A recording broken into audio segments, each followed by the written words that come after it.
Bill, the sign says take 2. Bill rolled his eyes at Clyde before pouring half the bowl into his bag and holding out the bowl for him to take the rest. Well, I don't see anyone here to stop me. Come on, Clyde, live a little. Clyde looked around guiltily and finally took 2 pieces out of the bowl and tossed them into his bag. Bill sighed. Such a goody two-shoes, he said, dumping the rest into his bag. Clyde looked around, trying to see who was watching. But what if someone else comes by and wants candy? Then I guess, Bill said, as he hefted the sack onto his shoulder, they should have come earlier. Come on, it's almost 9. I want to fit in a few more houses. The 2 boys tromped down the sidewalk, Bill's eyes roving as he looked for another house with a bowl on the porch. The houses with people handing out candy were nice and all, but the ones with unattended candy bowls, guarded only by signs and good manners, were the best. The kids were thinning out now, the unagreed upon hour that Halloween ended approaching, and that would make it more likely that no one would tattle to their mommy if they saw him scooping up a bowl. His sack was getting heavy, but he knew there was room for a little more. Bingo, Bill said, seeing a house with a bowl on the porch. Bill, don't, Clyde started to say, but Bill was up the stairs and on the porch before he could get it all out. The sign said take 2, but Bill scoffed as he pushed it over and picked up the bowl. He dumped it into his sack, hefting it back on his shoulder without even asking Clyde if he wanted any. He would probably be a little baby about it anyway. Can we go home now? Asked Clyde, looking around nervously. We're gonna get in trouble. You worry too much, Bill said, grunting a little as he came down the stairs. If they leave the bowl on the porch, he explained, tightening his grip on the mouth of the full sack, then they aren't coming out to supervise when you take it. They get an empty bowl, you get the candy, and everyone wins. Clyde seemed unsure, but Bill put it out of his mind as they started home. It was 5 blocks home, and it was gonna be a hike with all these sweet treats bouncing around on his back. They parted so a group of kids could make their way up the porch steps, and as they made their way up to the sidewalk, Bill could hear the disappointed noises from the kids behind him. He shook his head, first come, first served, and kept right on walking. Clyde was quiet, twitching nervously as they headed home. Bill hated it when he did that. His little brother was such a goody-goody that he sometimes worried too much. Clyde always gave you away if he saw you doing bad stuff, shaking and stammering and letting Mom know that Bill had been up to his old tricks again. Bill stopped suddenly and opened his sack, reaching in for a piece of candy before finding exactly what he was looking for. One of the last couple of houses had those peanut butter pumpkins that Bill really liked, and he wanted one badly. There was one peeking just below the surface of the candy mountain that was pressing at the side of his bag. Bill had just started unwrapping it when Clyde spoke up. Bill, Mom hasn't even checked it yet. What if it's poison or something? Bill rolled his eyes as he bit into the chocolate pumpkin and chewed, relishing the taste. Don't be such a baby, Clyde. It's in a wrapper. No one's gonna poison candy if it's in a wrapper. I don't need Mom to check my candy. I can do it myself. He hefted the sack again, walking a little faster so Clyde would have to keep up, and thinking about maybe digging out another one of those pumpkins. They had moved into a less full part of the sidewalk, the kids mostly gone home by now, and that was probably the only reason that he heard it. It was a weird sound, like footsteps right behind him, and Bill turned his head suddenly, but found nothing behind them. What? Clyde asked, but Bill shook his head. Nothing. Let's go. Bill started walking faster, but no matter how fast he walked, the sound still followed. It actually quickened as he sped up again, keeping pace with him easily, and a glance behind him showed no one following him. What was this, Bill wondered? Was someone playing a joke on him, or maybe... He shook his head. It was just the idea of Halloween, filling his head with nonsense. There were no ghosts after him, no spirits hounding his tracks. Maybe he needed a little more candy. Maybe if he had just another piece of candy, he'd feel better. He slipped the sack off his shoulder and reached in, but something seemed off. Was the sack emptier than it had been? No, it couldn't be. He had only taken a single piece out. It just looked that way.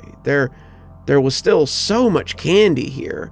It was just his nerves. He took a Kit Kat out and ate it before pulling the sack back onto his shoulder again.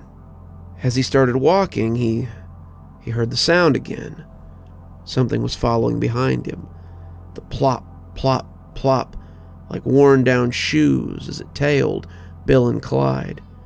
It was past dark, the lights from the street lamps providing islands on the sidewalk, with widening gulfs of darkness between.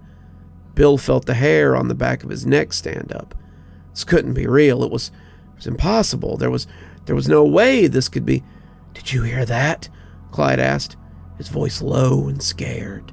Suddenly, Bill realized this wasn't just in his head.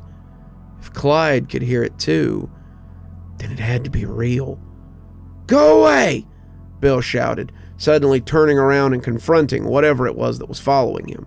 He got some strange looks from a couple of kids further up the block, but there was nothing on the sidewalk behind him but a single brightly wrapped piece of candy. Candy, Bill thought. That would help settle his nerves. He'd have a Snickers or a Reese's and be better in his mind for sure. He put the bag on the sidewalk, opened the neck, and reached in to get some. The missing candy was obvious this time. Bill had lost about a quarter of his sack somehow, and had never even noticed the loss. Was that what the thing was doing? Stealing his candy? But how? How could it take candy from his closed bag? It didn't make any sense. He pulled the bag shut and threw it over his shoulder without taking anything out of it. It was noticeably lighter now. The weight of it was still there, but it wasn't as heavy as it had been.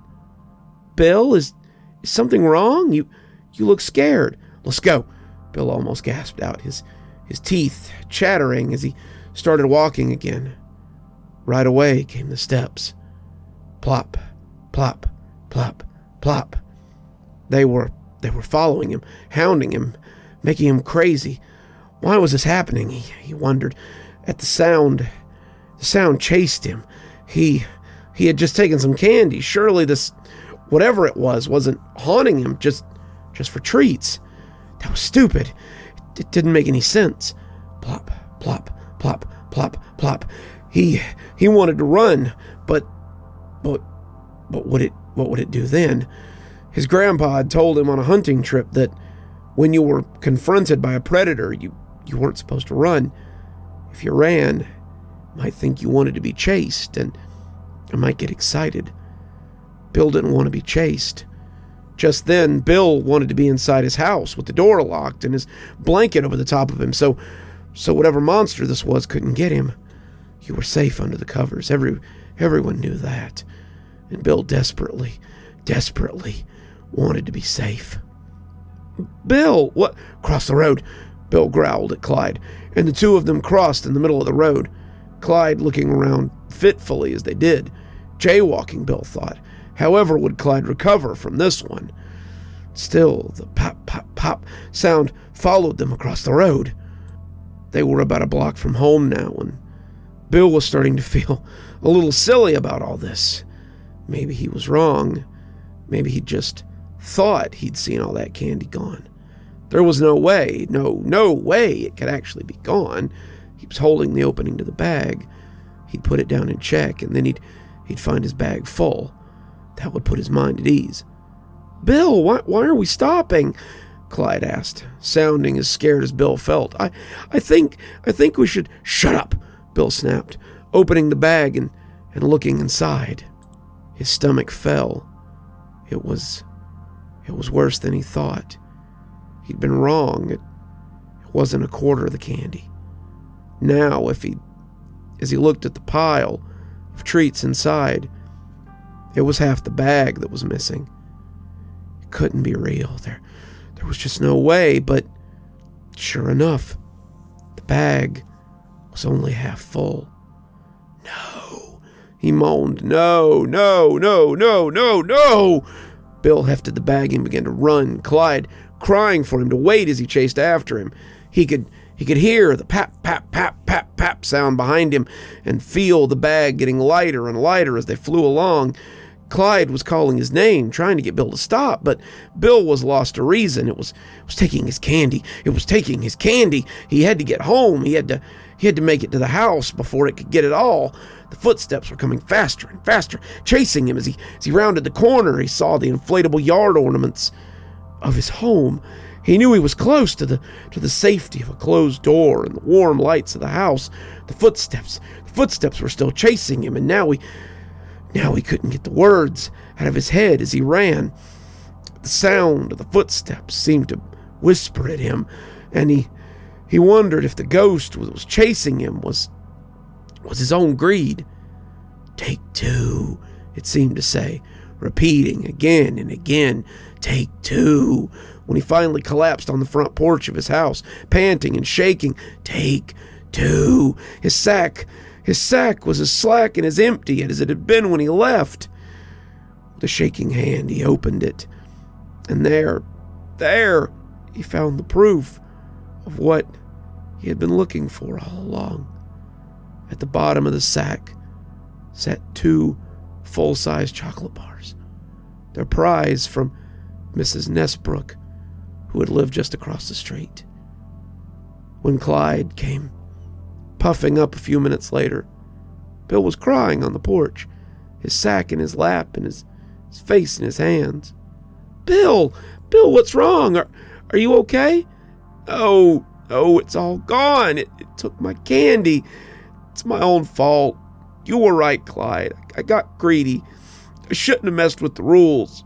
Now, it's all gone, and But when Clyde started to laugh, it shut him up in a hurry. Clyde opened his bag, and to Bill's surprise, it was much fuller than it had been. "There's no ghost eating your candy, silly. There's a hole in the bottom of your bag." Bill looked at him in disbelief. But I heard it, the footsteps. It was the sound of the candy falling out, Clyde said, flipping over Bill's bag and showing him the hole in the bottom of the sack. The sack had been at critical mass, Bill supposed, and the candy had made the hole bigger as it bumped around in there as he ran. Bill looked at the hole, dumbfounded for a minute, and then he started to laugh. He took the candy bars out of the sack and threw the bag away, putting an arm around his brother as the two went inside. "I suppose it serves me right for just taking what I wanted, huh?" Bill asked, feeling the fear dissipate inside him as he began to feel silly instead. "Yeah, but it's okay," Clyde said. "We can share my bag." They spent the rest of the evening eating candy and telling spooky stories. Bill decided that from now on, he would listen when someone told him not to take too much. You're still here. Thanks for stopping by. Dr. Plague here.